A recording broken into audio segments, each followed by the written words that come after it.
I'm just here to give my opinion and carry in. Oh, it's Chris Avalon Unfiltered, bitch.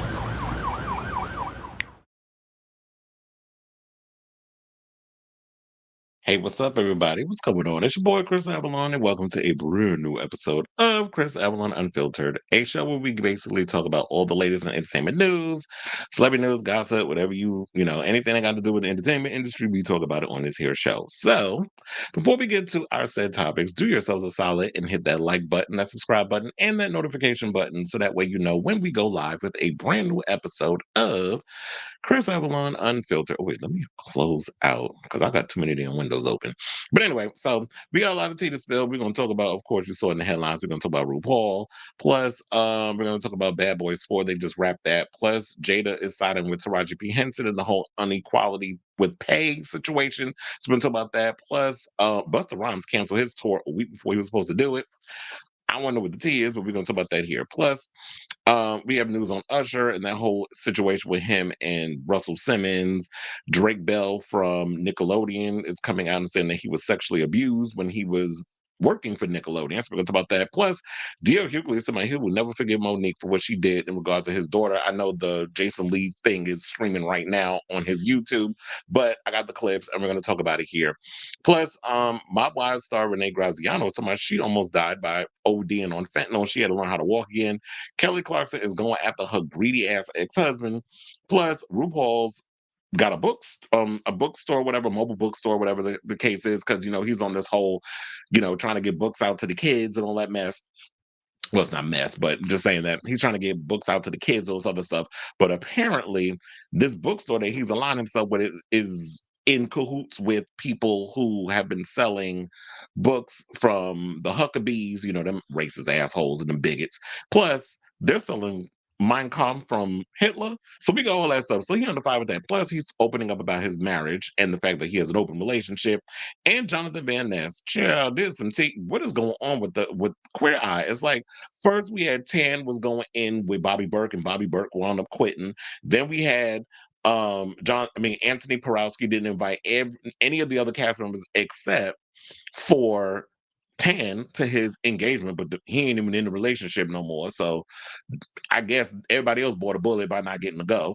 And now we got this story coming out about Jonathan Van Ness, aka Gay Jesus, being a nuisance on set of Queer Eye. So we're gonna talk about all that and a whole lot more. But as I said before, do yourselves a solid, hit that like button, that subscribe button, and that notification button, so that way you know when we go live. Also, this is an interactive show, so you can leave comments and all that other stuff in the comments, so that way, as I'm doing the show, I'll read your comments. So without further ado, let's get to our topics. So I don't know if y'all heard, but Bad Boys 4 is coming out in June. They wound up picking the slot over where I think because the Continental movie, what was it? The John Wick film that was supposed to come out, the Ballerina that was supposed to come out this year. Apparently, they moved it to next year because they needed to add a little more action to it. I guess there wasn't enough action sequences in there, which is fine with me because I love movies with action, especially if you got a woman kicking butt. I want to see all of that. So they're going to release it next year, whatever. So what had happened was they were talking about they were going to move the Crow in that spot. I haven't talked about the Crow yet because I'm waiting for the trailer. I already know everybody online was talking a whole lot of mess. Wait, I just realized I didn't even hit my banners. Um, a lot of people was talking a whole lot of mess in regards of that the picture doesn't look really good or anything, and I do agree. I'm not really feeling the picture as of yet because I still have a soft spot for the original movie. So I'm just gonna wait until the trailer comes out and form my own opinion. So that's why I haven't really been talking about it. So it's supposed to come out sometime in June, but another thing that they were talking about is that the new film with the new Bad Boys movie is going to come out on the same day as the new Crow. So they both basically going to be fighting over box office. I personally think that Bad Boys 4 is going to beat the Crow at the box office, but you know, it's just because it's an IP that's existed for a long time. So my question really is with this whole situation, especially with Will Smith and this whole thing, because he shared an image and hold on, because I'm gonna pull it up for y'all to see. And when they pulled up I mean, it looks like, your typical Bad Boys photo. It looks cool. Will Smith still looks good. Like he's in great shape. Martin Lawrence is still Martin Lawrence. I'm glad that they wrapped the film. They said so June 7th is when it's supposed to come out, as well as the other film is supposed to come out on June 7th, The Crow remake. So my question is this, because where they said that it wrapped and it was confirmed in the set image, and the directors are Adil El Arbi and Bilal Falah. They returned. I think that because they directed the last one, and actually like the third one. I like the first one. Didn't really like the second one. I thought the second one was a little too ridiculous. Did Michael Bay direct that one? I think he did. But the first one I like. The third one I like. The second one not so much, because I just thought it was just a little too over the top and ridiculous. And I'm actually looking forward to part four. My question is this: is people ready to see Will Smith back on the big screen? Post, slap and all that other stuff. Me and my personal opinion, I'm not gonna speak for everybody else, but me, I'm actually excited to see this movie. I mean, Bad Boys, I will say, is not my favorite Will Smith movie, but every time they release one, I will see it. But I feel like, for me, I moved on from the whole slap situation. I moved on from the whole drama of, well, is this man, should he be raked over the coals anymore? I feel like he's done his penance. Like, after he did what he did at the Oscars, and rightfully so, he was punished. You shouldn't be going around smacking people on set, whether, regardless of who it is. You don't have no right to put your hands on nobody, especially when billions, and I said that with a B, billions of people is watching the Oscars all over the world. So for me personally, I was like, he did his bid. And I feel like at this point, we as a people, well, I'll speak for me because I don't want to speak for everybody else, but I feel like I've moved on from it and I'm ready to see him in other stuff besides him having to deal with, continuously getting punished for something he's done. Now, people want to sit around and hold grudges. First, okay, y'all get ulcers, you get your gray hairs, you get your widow's peak, you get your crow's feet, you get all that stuff with continuously just being upset over the fact that somebody smacking somebody that ain't smack you. Like, he did his penance. Also, Chris Rock said what he said in that corny ass special that he did for Netflix, because I ain't find it funny. I just watched it because I wanted to see what he was going to give in regards to telling his side of the story. And I was just waiting, but I felt like that was like his weakest stand-up special, in my opinion. But it seems like everybody do a stand-up special for Netflix. Y'all come out with your most corniest of jokes, but y'all get paid a shit ton of money. So I didn't particularly care for his stand-up, but I'm glad he said what he said, and he got to say his side of the story and go through what he need to go through, and rightfully so. Because if you smack me, I'm definitely gonna read you down to the ground. So with that being said, like for me, like I said, I'm moving on from it.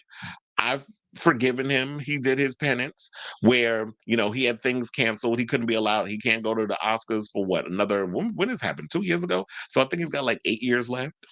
So he can't go there anymore, for the next 8 years. I think they said they banned him for 10 years.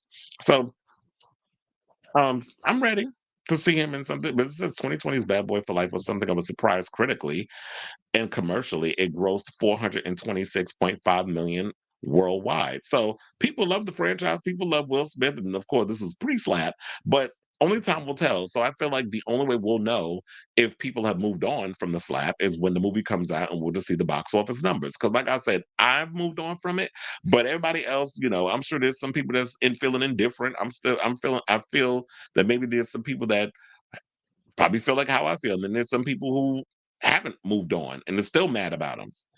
But it said Bad Boys, Rotten Tomatoes, their score was 43%, and Rotten Tomatoes audience score was 78%. Bad Boys 2, which came out in 2003, was 23% with the Rotten Tomatoes critic score, and Rotten Tomatoes audience score was 78%. So it stayed at the same percentage with the first two movies. And then Bad Boys for Life, which came out in 2020, the Rotten Tomatoes critic score was 76%. So I guess they like that one out of all of them.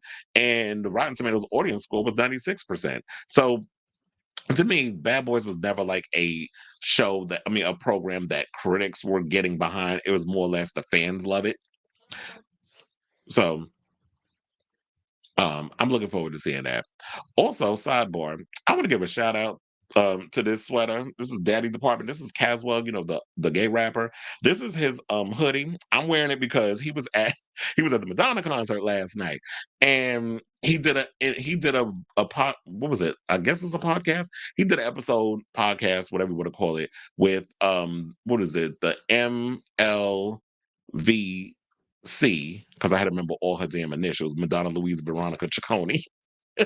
the MLBC podcast. So he did the episode last night, and I watched it today, and it was really good because he's a talker, and he was talking about the stuff. So he was promoting that department. I was like, well, since I already had the hoodie like for over a year, let me wear it because y'all should definitely get the hoodie. I like it. He's got that's his brand, and he really talked about releasing new music and a whole bunch of other stuff. So if y'all ever get a chance, definitely check out that podcast because he basically talked about, and he said that was his first concert, his first Madonna concert, which was shocking to me because I'm like, of all the years you've been on this planet, 50 plus, because I know Caswell look good, but he in his 50s. A lot of people didn't know that. But anyway, so he was basically talking about how like that was his first Madonna concert. And I was like, it was good. And I saw Terry Joe was up there. She was during the Vogue performance.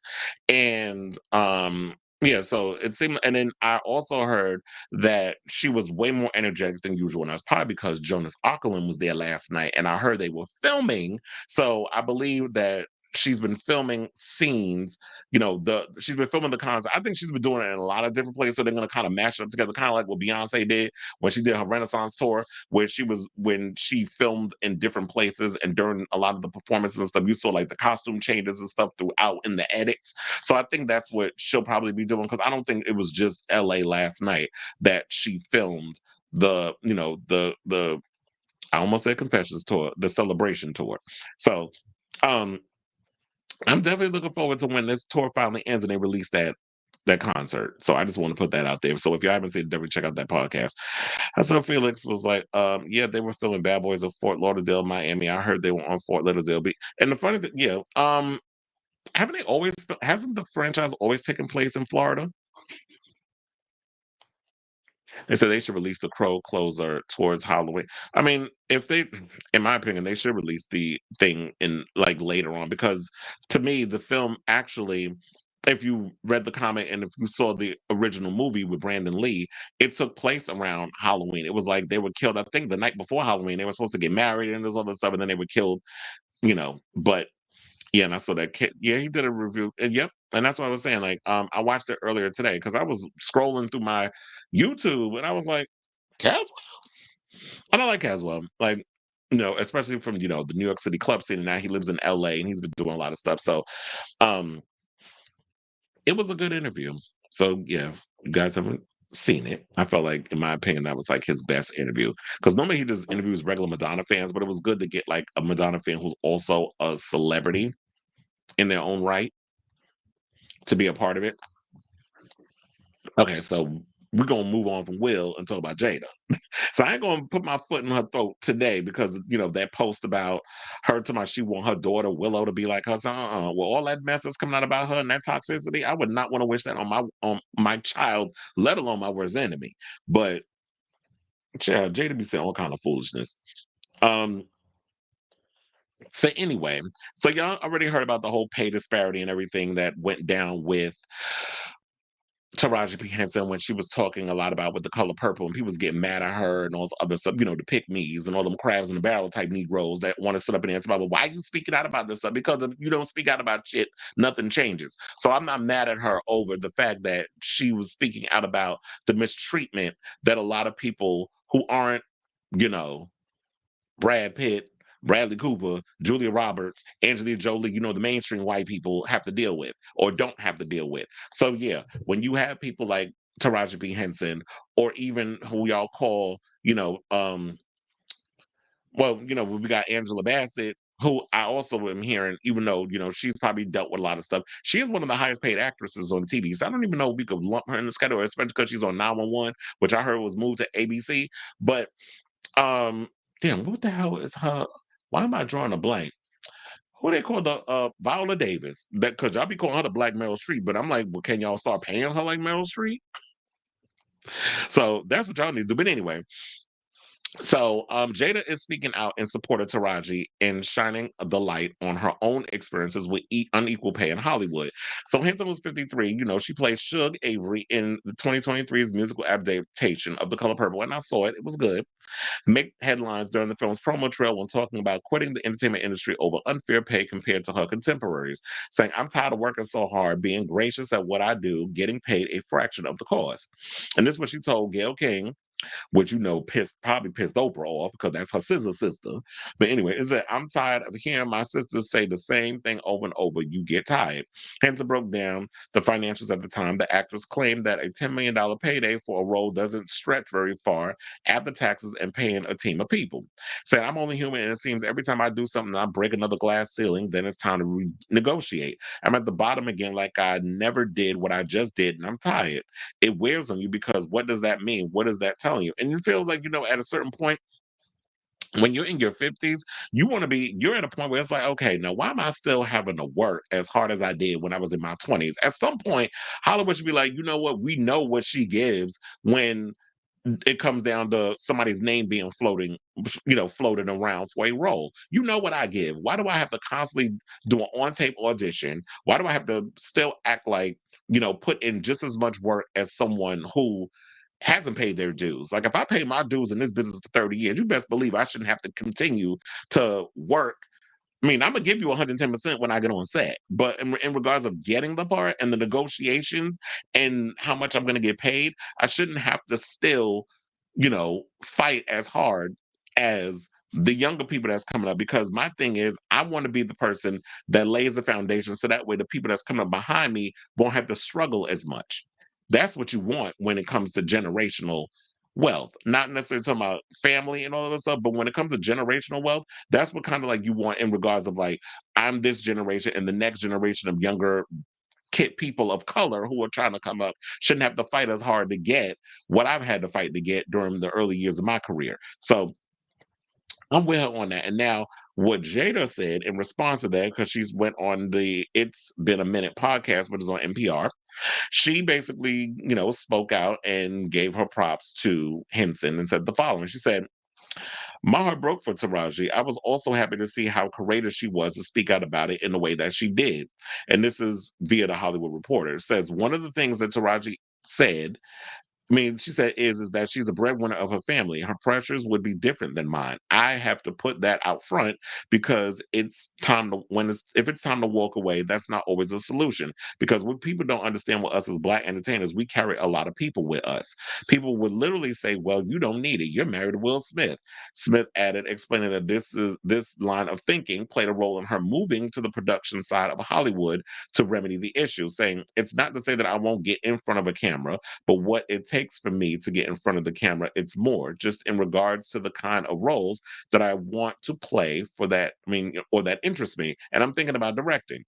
And my thing is, why would they say like, oh, you don't have to struggle? And I get it because Jada is someone who has Will Smith. And the fact of the matter is, but y'all seem to forget, before Will Smith, Jada had her own career. She was on a different world. She was doing movies. Like she had, she was in Demon Knight. She was in Set It Off. She was in Jason's Lyrics. She was doing a whole lot of projects. But it's like once she got married to him and settled into her marriage and started having kids, Willow and Jaden, then a lot of her career took a back seat. She was in the Matrix films and all this stuff, but she she had to take a back seat once Will's career started to take off. So I totally get that. And it's like, yeah, you have your husband at the end of the day to fall back on. But Taraji is not that type of person. Her situation is different. She has to be the breadwinner of her whole situation, and she's carrying a lot of people on her back. Plus, not only is she trying to, she's bringing up others behind her, but also she's got a son to feed. She's got a team of people that she's got to pay: hair, makeup, wardrobe. You got an agent, you got a manager, and all that other stuff. And plus, you got mortgages. Like you got well, I don't know how many houses you have, but I should probably, for now, I'll say mortgage. When you have one house that you're trying to pay off, and then you got you got your son's tuition, be it, private school when he was a, regular kid in regular school, private school, and then you got college if he went to college. So you have all those things that that you're dealing with. And when you're being paid a certain amount of money and all that money goes to everybody before you even get to see a piece of that coin, I could totally understand her frustration. So yeah, Jada's opinion or what she's gone through may be different, but it's also the same because they can relate in a lot of ways in regards of you are carrying a lot of people on your back versus other people who don't deal with that. White folks don't have a lot of people to carry on their back when they get opportunities and roles and have to coast through life. They don't. Which is why a lot of times, and there's no shade, a lot of times y'all be out here celebrating mediocrity when y'all see it for these white artists. Y'all don't have a lot at stake when it comes to certain things. but people of color do because we're always expected to just tap dance and shuck and jive and just accept what the powers that be and the upper people give us. So shout out to you, Jada. Shout out to Taraji. Hopefully things are gonna change. And and all that other stuff. And I'm not even gonna go in on Vivica because Vivica is Vivica. And she just happy to get her little crumbs over there and where's she at Lifetime? So she happy with that. Okay. So, before we get to our next topic, let me read the comments. Okay, so Felix says I met him in Palm Beach Pride back in 2019, and he did say he's got new music coming out. And it said, but now she, I mean, quiet as is kept. She don't do nothing besides, red table talk and spilling on her damn family dynamics from people, and which is kind of annoying. But because sometimes they'll be like, can you just take us out the group chat, sis? Like, we don't need to know everything that's going on in your family and stuff. I miss the mystery of the Smiths, the Pinkett-Smiths. You are so stupid, Ruck. He said the Smiths. I'm never gonna go. I was like, you were so stupid with that. But no, apparently not. But while you say that, I'm going to agree with Cheryl, though. Is that glad that she is supporting her. And I'm glad with that, too. So whether or not, what people need to learn, and especially this is what I need more of from Black people. Can we stand in solidarity with people for once? Like, or at least if you're gonna start, if you're gonna kind of go backpedal and kind of not me, girl, one of them moments. Shout out to Funky Donnie for that. But if you're gonna have one of them moments, can you take that over to like in private and not do it on camera, Vivica, because it's too much of the, we got this crab in the barrels type situation where y'all don't say we don't support our own in solidarity, but then when it comes down to certain things, then you want people to support you. So can we stand in solidarity in public, even if we don't mean it, but then just be fake about it in private or be real about it in private and be like, well, that wasn't my experience, but I get where she coming from. So it needs to be one of those situations. Okay, so let's move on and give a huge congratulations to Avatar. I don't know if y'all are watching Avatar: The Last Airbender, but yeah, well, I've only gotten halfway through it because when I like certain shows, I like to stretch it out. I hate the whole thing with Netflix where they just want to put the whole season up at once because they only do it's like their favorite number is 8. They can't go beyond some damn 8 when it comes to stuff. But I actually wish they would have followed the other platforms like was it Amazon Prime, what they did with Reacher, which is why the ratings was through the roof with that show. They released the first 3 episodes at once, excuse me, and then they went weekly with the rest of the season, which I actually like. I wish they would have do that with these other shows, which is why I think maybe if they would do that with the brother son, they would have renewed it for another season, but they didn't. But I am glad that they renewed the Avatar: The Last Airbender for 2 more seasons. Oh my God, I just forgot in the article to add the video where they found out, but I'll have to redo that. I'll do that later. But anyway, so Avatar: The Last Airbender, the anime-inspired live-action series, will be available for nations: water, earth, fire, and air after Netflix renewed it for another 2 seasons. Now, according to the Hollywood Reporter, the order will conclude the story of Aang's journey to become the Avatar in fantastical world. Since the show's February 22nd debut, the series has been Netflix's top English language TV show with 41.1 million views, according to the streamer. While the first season was 8 episodes, there's no word yet on the episode count of the final 2 seasons. Netflix has done double season renewals before on shows like Emily in Paris and Stranger Things, but this might be the first time the streamer has ordered 2 seasons to close out a series. The Avatar animated series likewise told its story across 3 seasons. Now, the story follows Aang, played by Gordon Cormier, the young avatar as he learns to master the 4 elements: water, earth, fire, and air to restore balance to a world threatened by the Fire Nation. The Last Airbender also stars Daniel Day Kim as Fire Lord Ozai, Paul Sun Huang Lee as General Iroh, Ken Leung as Commander Zhao, Elizabeth Yu as Princess Azula, Dallas Liu as Prince Zuko, and Kaiwan Teo as Katara, and Ian Owsley as Sokka. Was it soccer? I always forget. Now, it is a reimagining of the Nickelodeon animated series. I did like the Nickelodeon animated series, but I do love it in live action. So here's the thing: I'm really excited for this. I love Avatar, like especially like the special effects, all the visuals and everything. It looks really cool. So, um, I'm actually looking forward to the next two seasons. I need to finish season one actually. But like I said before, I like to stretch out my shows, especially when I like them. And so that's what I'm pretty much doing right now is that I'm just going to stretch it out and wait and then not wait because here's the thing, and don't kill me, but I haven't even finished the last two episodes of The Last of Us. And I think it's because I'm still in denial. Like not that it's been canceled or anything, but it's like I'm stretching it because I'm like, I just want to wait until we're close to the new season and then watch it. But I need to finish that season though. Because I have this thing where I just like to wait a long period of time before I watch a new show. Or, before I want to end the show, especially if I love it. Just like, you know what? I have to admit, I'm gonna take some back because I was like, I was a little weary about that the new show, the speaking of zombies, The Walking Dead with Rick and Michonne. That's actually that I only saw the first episode because it came on Shutter. That pilot was actually pretty good. I'm actually excited about this season because all the other spinoffs I wasn't really feeling, but I actually like what I saw so far and how, Michonne killed all them damn people and saved Rick in that end. They said, well, the cartoon was on TV. Yeah, it was on TV for a long time. But I'm actually looking for, and speaking of Nickelodeon, we got some tea about Nickelodeon and them having a chest of the molester over there, um, on that damn set and what he did to Drake Bell, apparently. But we're gonna get to that in a moment. I don't want to jump the gun. But let's move on. And talk about Busta Rhymes. So I don't know if y'all bought a ticket to Busta Rhymes upcoming tour, but if you did, you might be getting a refund because it says that he appears to have canceled all the 21 dates that was set to be a part of his North American Blockbusta. And I was like, that's genius because it's Block and then Busta is spelled like Busta Rhymes. I was like, that's genius. But anyway, it was called the Blockbuster tour.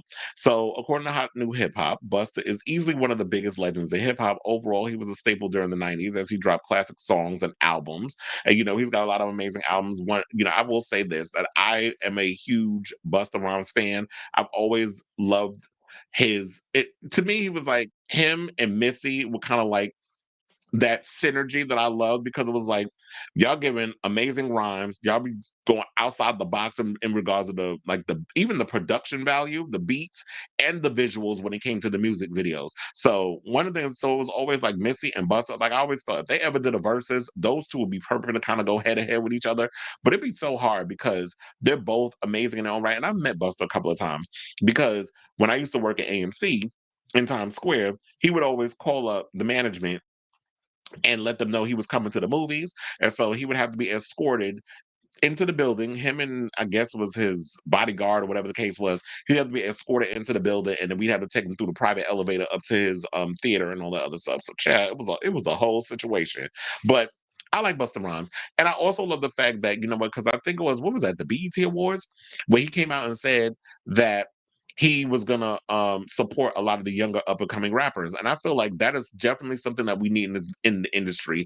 Is that y'all shouldn't be hating on the younger kid. I mean, even though if you're not a fan of like the sexy reds and all that drill music and all that other stuff that be coming out where it sound or the trap music and all that other stuff that be sounding monotonous and the same. I love the fact that when you have the veteran rappers saying, you know what, I'm gonna come and lend a hand and I'm gonna collaborate and work with other, up and coming rappers. And he has a song with Coi Leray on his new album, which I heard didn't really do all that well. That it kind of flopped, but I still love Bust, even though I'm not really feeling a lot of his newer stuff. I still support him, whatever. But they said on March 13th, he was set to go to San Francisco on the first date of his Blockbuster tour. The tour was going to be quite short, with the final date it was being in Brooklyn on April 21st. The first show would be a week from today. And that would be, today the 6th. And fans were excited. However, it seems like the tour has been canceled. Now, according to MSN, Busta Rhymes has not put out a statement about the cancellation. Fans found out about it through Ticketmaster. And it left many wondering what had happened and if the concert will be rescheduled. Now, just last year, he did the final lap tour with 50 Cent and he's been getting himself in shape. And then, people been liking his performances. So I felt like, what, he's really been kind of he's made that resurgence. A lot of people, a lot of younger people have been discovering Busta and his music, his catalog, and they've been liking what they've been seeing about him because he hasn't been really like he's not he doesn't come across like an old fuddy duddy like a lot of the rappers are when they get older. And I kind of wish that more veteran rappers would come out and make music and lend a hand to the younger generation coming up instead of this whole thing of when you got the young people talking about, oh, y'all old, you need to step down, and then vice versa, the older ones talking about, oh, you kids is putting out shit and crap. Because once upon a time when I was growing up and it was about Busta and Nelly and all them other rappers, I'm sure the generation before that said the same thing, as well as listeners. So I hope he's okay. I hope it's not nothing crazy or bad, or I mean, are the tickets not selling? Like that's kind of like what I'm curious about. That's what I want to know. So Buster, you better let people know what's going on. Like, don't just have people finding out through social media that your stuff been canceled and you haven't put out a statement. So I'm gonna give him a day or two. If he don't, people gonna be looking at you crazy and being like, you know what, I'm not even gonna support your music or even seeing you live. You're gonna be pulling stunts like this. Okay, so let's move on from Buster and talk about Beyonce, who I don't know how this is even news. Like we already knew this was gonna be some tea, but let's entertain it. So Beyonce's country renaissance has spurred a widespread revival of Western style after releasing two country songs, Texas Hold'em and 16 Carriages, earlier this month, and announcing an entire upcoming country album to be released this month. Now, it says Beyonce Knows Carter. We should put Beyonce Giselle Knows Carter. Has been a catalyst for trends all sorts since the inception of her career.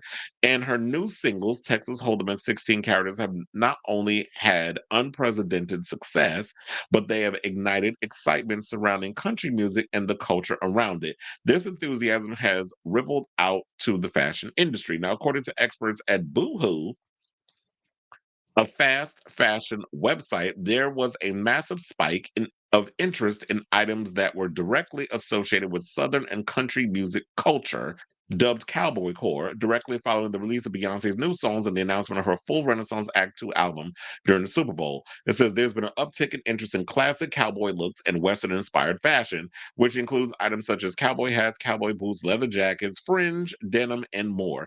And their research suggests these fashion trends are set to take over the spring. It says the interest seems to be worldwide. Global Google searches for cowboy hat increased by 215.5% after the commercial, with cowboy boots rising by 163%. Now, searches for bolo tie also saw a massive increase of 566% after Beyonce donned a turquoise, or as Rue would say, turquoise, one in her Super Bowl commercial. And that other celebrities seem to be embracing the moment as well. Kim Kardashian was spotted wearing a black cowboy hat. Well, child, she's always inspired by black folks and culture. Quiet as is kept. And don't even get me started on Kylie Jenner, because I just saw a story that came out. Hold on, because it's on my damn phone. One of my friends sent me this because Kylie Jenner is getting dragged on social media because it said she's been labeled morally corrupt by a second fashion designer who accused her of stealing ideas from their brand. And this is from the Jasmine brand.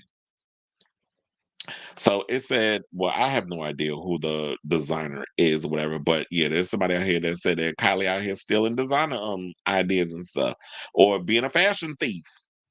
So there's another fashion designer who came forward and said that she out here stealing, but are we surprised? So I'm like, of course Kim Kardashian is inspired by whatever Beyonce does. Anytime black people do something, she, take it to make it her. She a colonizer. But anyway, so this news is not that surprising to me. To me, look, I don't know how she did it, but Beyonce was able to get a lot of people to wear silver to that Renaissance tour, and silver is not a cute color. Because quiet as it's kept, some of y'all was out here looking like y'all was draped in aluminum foil and was looking like the Stay Puft Marshmallow Man in that silver. So silver is not a flattering color, in my opinion, when it comes to the fashions, but she was able to get y'all to do something. And my thing is, I'm not buying gold. I did that one time. I bought gold sneakers for an event, and I was like, because I had to go somewhere where they wear gold. That's always a one-time thing. Like you're not gonna wear the gold, which is probably why a lot of people was mad. Well, not a lot of people. It was Goodwill that was mad because all that damn silver ended up at the Goodwill. So I'm not surprised by this, that Beyonce is inspiring people, especially with cowboy stuff. This reminds me a lot of Madonna during the music era, and I'm so sick of people that tried to say that era was not. cowboy stuff, western, like country, all that stuff. It was a mixture of things. It was folktronica, as they call it, because they had electronic elements. She used hip hop. She was, because music was a hip hop song. Um, and during that era, there was a whole bunch of different types of sounds and stuff that was mixed, and it was folk music, it was rock, it was, well, was it rock? There was country elements and stuff in there. But in regards to the fashion, I will say that she did inspire people to kind of go fashion with the cowboy hats and stuff. Because I will say, for me, back then when that album came out, I would go to West 8th Street back when they had Patricia Field and all that other stuff. And I was out there shopping in a lot of those vintage stores, and I went and got me a cowboy hat. I got me like these low rise cowboy pants with the belt, like they had like little bell bottom flares at the end. I had me some cowboy boots. You couldn't tell me shit.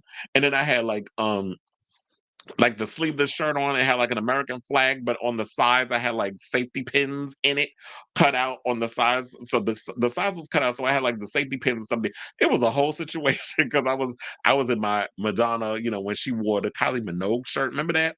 And she wore that during the what was it? It was when she did her performance. I think it was music, and she had the Kylie shirt on, and I think it had safety pins and stuff on the side. So that's what it was inspired by. I had like it wasn't an American flag.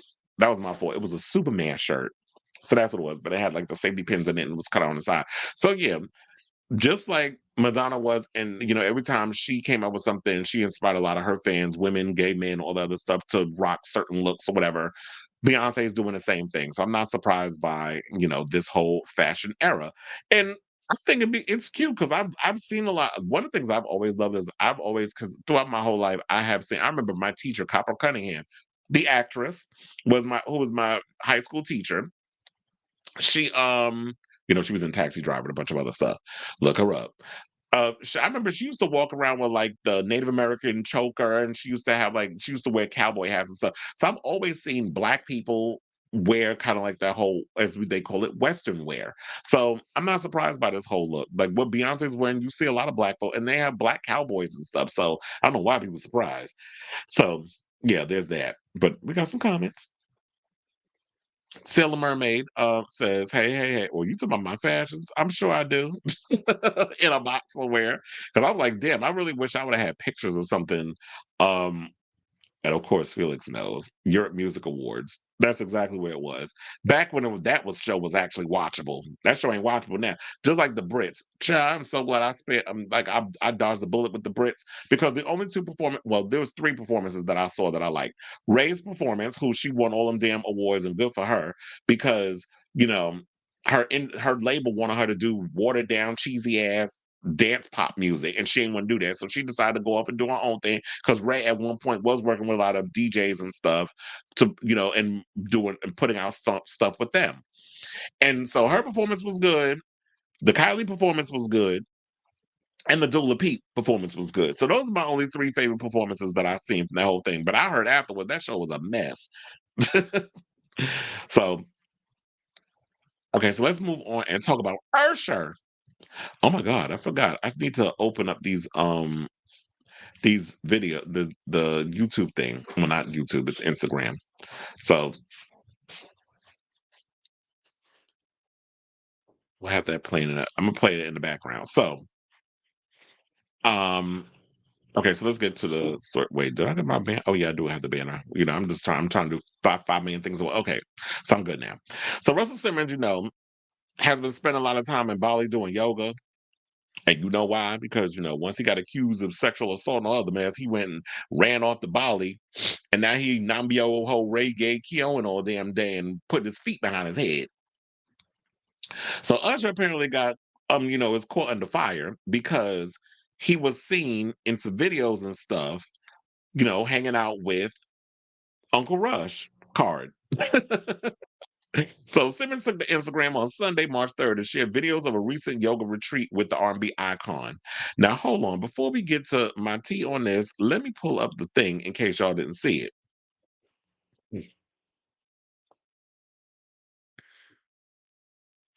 Okay, so we'll have that playing and stuff for a second, so that way y'all see it. So basically, it says morning flow with a bunch of really happy Bali friends. The generosity of spirit exuded by my friend at Usher was amazing. He captioned the post. FYI, people were slash are always so happy to be in his presence. So when I slash they what you doing they? Is it I they? What we doing? Pronouns and shit? But anyway, so he says when I slash they practice with him, it's an honor and privilege. But the presence and attention he gives to each person is a gift. It's tough to be present with so many of us fans, each one of us demanding presence and focus.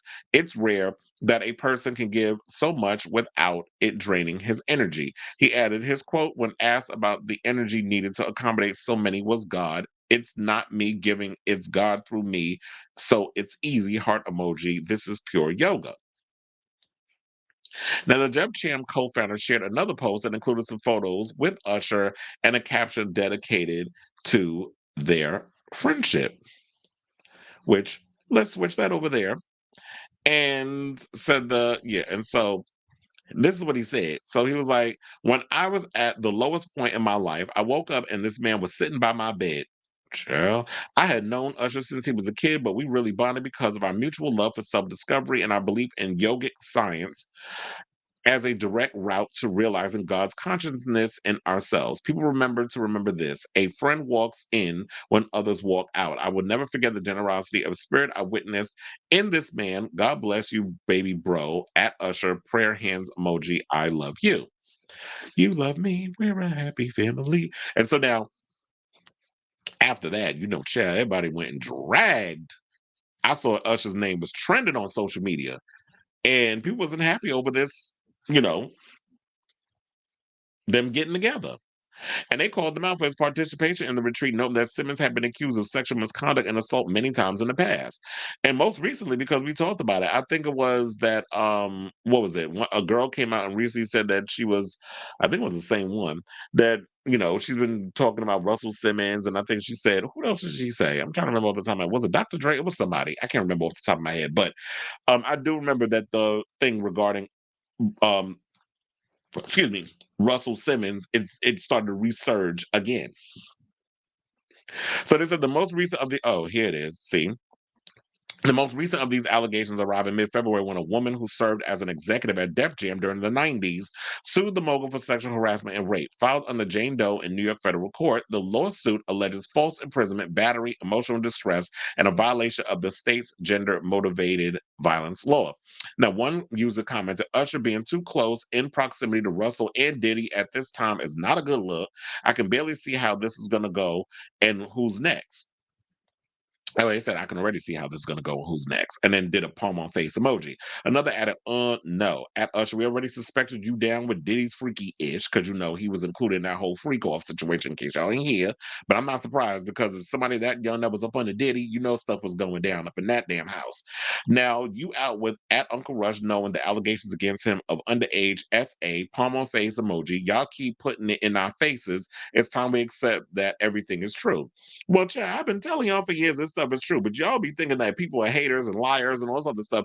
But it always has to come to this situation for y'all to all of a sudden wake up and be unplugged for the damn matrix for y'all to understand the gag and the tea. But it's like, you know what? Sometimes people got to learn on their own. Because you could lead a horse to water, but you can't make him drink, as they say. And then a third concluded Russell Simmons teaching yoga to a room full of women in Bali is still cringe to me. I don't care if Usher joins in. And and here's the thing is that I do agree with the people that are saying it. Because I saw people in my comments on social media talking about, well, why is everybody making a big deal out of it? Who cares? This is a big itch. I mean, it's not a big deal, whatever. And then I'm sitting there explaining to people because people are just like, because the photo that I used was the one with Usher with no shirt on, and then Russell Simmons had a shirt on, and then somebody goes in my comment. This is how I know y'all motherfuckers don't read articles. Y'all respond to a photo or a headline. The headline is to get y'all to click on the photo or on the post for you to read it. It's all about getting eyes on the thing. It's an old media trick, but some people just too slow to comprehend that. But anyway, so when I posted it, one friend said, "Oh, you wrong for that." I said, "It was intentional, but it was to get y'all to read the article because some people assume it was like, oh, I'm implying that he and Russell Simmons did something or some kind of gay whatever, and that wasn't what it was. The point of the matter was it's the fact that he's associating himself with people who are deemed problematic. You had Diddy with the allegations where he doing, all kinds of drugging people and doing freak offs and trying to turn, his home into one big fat Caligula movie. And then from what I heard recently, that he got a lot of politicians and celebrities on film in them freak offs. So that's probably so. Like I said, he's basically the Jeffrey Epstein of hip hop. And Young Miami, I'm not surprised she might be the Ghislaine Maxwell. Because I know she know where all the damn bodies is buried. You better be careful, sis. You're gonna end up like Kim Porter. But allegedly. But the thing with Usher, I totally get it. It's the fact that, you know what, people can hang out with whoever they want to hang out. And I've had this conversation with a friend of mine because he and I had a conversation where we were saying, like, would you support a friend if they were accused of assault, any kind of assault, like if they beat their wife or if they sexually assaulted somebody? And I don't know. I have to really be in that situation to understand, like, would I do that? Maybe I would support them in private. Because, but on the other hand, my nosy behind, I'm gonna go up to you and be like, okay, what's the tea? Did you do it? And I'm gonna look you dead in your face because I know body language. I know when people be lying and all that stuff. So I'm gonna definitely be all up in your face. I'm gonna do the Wendy Williams eye pop. I'm gonna be all up in your shit, trying to find out if you tell them the true tea. And if I find out that you did do something like that, if it's truthful, yeah, I gotta walk away because it's like I'm not associating myself with that. So Russell was wrong for posting that on social media because you clearly wanted a reaction. You wanted to get people riled up and all this other stuff. And now you got Usher out here catching a stray while you hiding out in a whole nother country, running away from your problems, thinking that you Roman Polanski, the hip hop Roman Polanski. So you go and you get accused of assault and you run off to a whole nother country so they won't try your ass in America. And let's also not forget the whole tea about him allegedly grooming Kamora Simmons. And when she had them two daughters, who, let's also not forget, went on social media. Who was it? Ming or Aoki? I think it was Aoki Lee. Went on social media, on TikTok, was crying and everything, bringing up all her father, like, he don't spend time with them. He don't send them money. He don't do this. He don't do that. They struggling, all this other mess. So she sprayed all a business all over social media. And so he has he has a strained relationship with his daughters. Kamora, is mad at him, and rightfully so. And we have all this other stuff. So when you put Usher in this situation, it makes him look bad. Now, do I think it's going to affect his music? Do I think it's going to affect his upcoming tour? No, I don't think it will. I think Usher has been someone who's been in a situation of he has had no issues. He's unproblematic, as far as I remember, beside the herpes T. Remember that? So I don't think it'll hurt him in the career, but um I just think he needs to be careful with who he's hanging out with and aligning himself with because these people will find a way to put his tea out in the street and make him look crazy. So yeah, but in regards to the whole thing about would I support somebody, it's like it'd be easy for me to sit here. No, I wouldn't do it. But it's like it depends on the situation. Like if it's like it might be really hard, especially if it's somebody that I've been so close to and you really feel like you know that person. And it's like, oh my God, it's really hard for me to disassociate myself from you. Like I'm not very cutthroat in when it comes to my friendships and all that stuff. Like, oh, you did that to me one time, that's it. It depends on my level of friendships. Because if it's like, if I've known you for a short amount of time, yeah, it's easy for me to cut your ass off because I have done it. But if it's somebody that I've been friends with for a long time, you want to know something? I don't know if that's true because I've had somebody who I've been close to for a long time that betrayed me, and it was like I cut them off. But I will say this: I did give them another chance, because I was like, you know what? That might have been a situation. I'm being a little too harsh. We're grown. I've evolved. I may have changed my mind. And then I forgave them, and then they motherfuckers did some other bullshit to me. And I was like, you know what? That's it. I'm good. Like, I don't need you no more. Um, so every now and again, it depends on the situation. I'll give them another chance in situations. But yeah, if it's something that extreme, I don't know how it feels. Like it's easy for everybody to sit up here and say, oh yeah, I wouldn't mess with that person because of such and such and such and such. But you never know until you're in that situation. So I'm just being honest. Don't throw those tomatoes at me. Okay, so let's read some comments. Now, Felix says, "Look how long exactly," and people still out here defending that mess and that fool, him and R. Kelly. Y'all still be out here, supporting and stuff. Like sometimes I be side eye my sister because she still be listening up in here listening to R. Kelly, and I be like, "You still be supporting him?" But anyway, so it's a lawyer friend told me once that crisis PR ain't nothing but highfalutin gas. I love that word, highfalutin. Usher should be ashamed from her, absolutely. So I'm like, Usher, you ain't that damn dense. Like, you 45 years old, you know better. Yeah, didn't his daughter post a video of him yelling at, that's what I'm saying. Like, I remember that. You know what? Child, I am gagging right now. I literally have 100 people watching the show. I'm like trying not to freak out over the high amount of numbers that people's watching, and I love it. So shout out to everybody who's on the Twitter that's watching right now. I ain't calling that other damn crap. And shout out to everybody that's on the YouTube and Twitch, because that's where we are right now. Facebook. Even though I be sharing stuff on there, you hoes don't be supporting me on there. But whatever, I still love y'all. um, okay, so let's move on. And since we talk about assaults and things, let's get into this Nickelodeon Drake Bell story. So I gagged when I saw this earlier today. So I was like, yeah, let's talk about this. So Drake Bell, who is from the show Drake and Josh, the Amanda Show, and he also was on All That. He was a dialogue coach, which I didn't even know that. But anyway, but I know him from Drake and Josh because I grew up on that show. I love that show. That was like one of my favorite shows. That and Amanda Show. I love me some Amanda Bynes, even though she a little Looney Tunes right now. Shout out to the mental. I mean, I know she's taking her medication and all this stuff, but yeah, I love me some Amanda Bynes back in the day. But anyway, so he's coming out and spilling some tea about that he was oh, I'm sorry. Drake Bell was not the dialogue coach. Wait, the dialogue coach, Brian Peck, is the one who assaulted him and is a registered sex offender. There was a story that came out a couple of weeks ago, and I wanted to talk about this because Brian Peck was actually first brought up on the Pod Meets World podcast. Now I know why you saying it's Pod Meets World because three of the cast members from Boy Meets World does the podcast. So you got Danielle Fishel, aka Topanga, who does it along with Will Friedle and Ryder Strong. I didn't even know they did a podcast, but I was like, wait a minute, I love me some Boy Meets World. That was like one of my favorite shows growing up. I remember I actually wanted to be Corey's best friend. I don't want to be Corey. I want to be Corey's best friend. So, which, was Ryder Strong's character.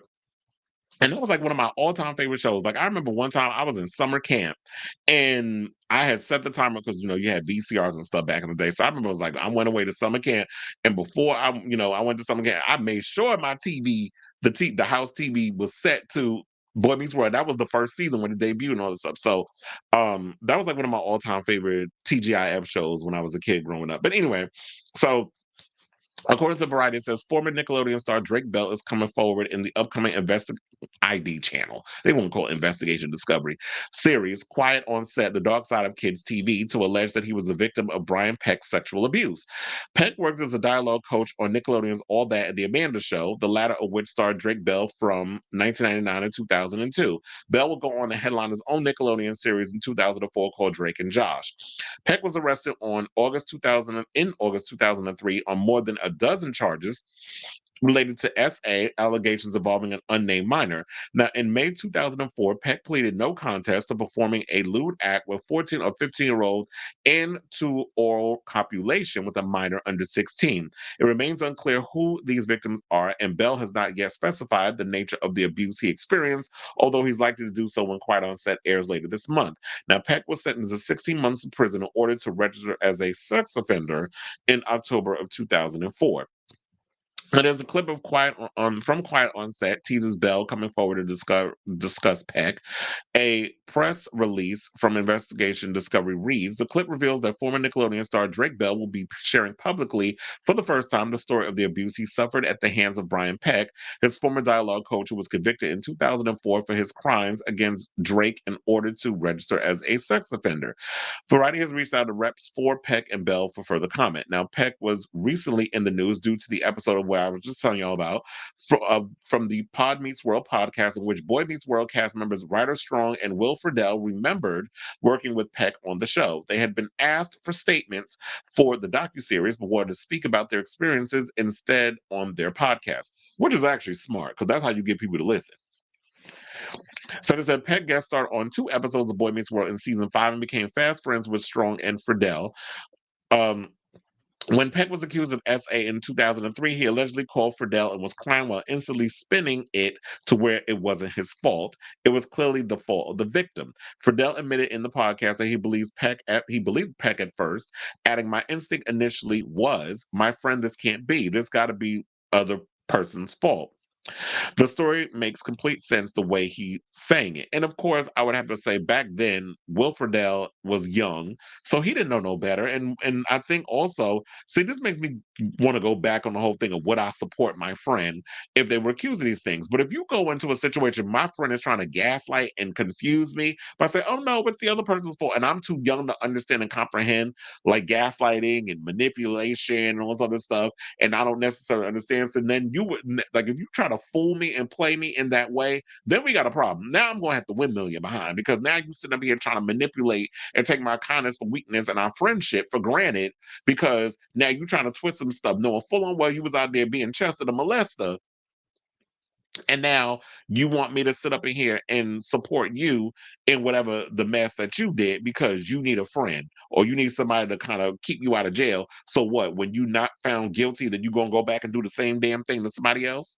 And it's sad because we really and back in the day weren't really looking at the fact that a lot of times on these kid shows you had people who were out here abusing children or putting themselves in positions where they could sexually abuse kids. It's not just in a Nickelodeon type situation. We had people doing it in the school system too, with kids. When you got substitute teachers or people that that work within the school system that are pedophiles and aren't registered, but they be out here dealing with your kids, and then you find out later on, or they have been registered, but then they slip through the cracks, and then they end up in another position where they doing the same thing somewhere else.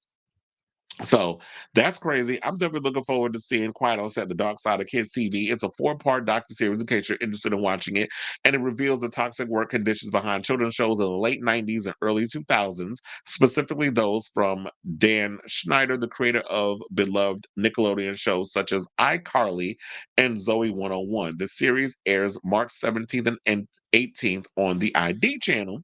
So, um, I'll definitely be watching it. I'm trying to remember where do I get the ID channel. I think I get it on. I think because I think I have Philo, and I think it's on there. So I have to probably more than likely watch it on Philo because I don't know any of the streaming services. I told you I don't have regular cable and all this other stuff. I use streaming services and stuff. So I don't think it's going to be on Hulu or any of those other places. Or if it is, they'll probably drop it 2 months from now, and by then I won't care anymore because I have to keep up with the hot topics and stuff and let you guys know in the moment. I can't wait 2 months from now because y'all ain't gonna care. So just like what I had to tell you about the whole Selena and Yolanda situation and when Wendy Williams and all that stuff, I got to be up to date with all the tea. So I'm gonna watch it. So I think I'm gonna have to go and set the timer over on Philo.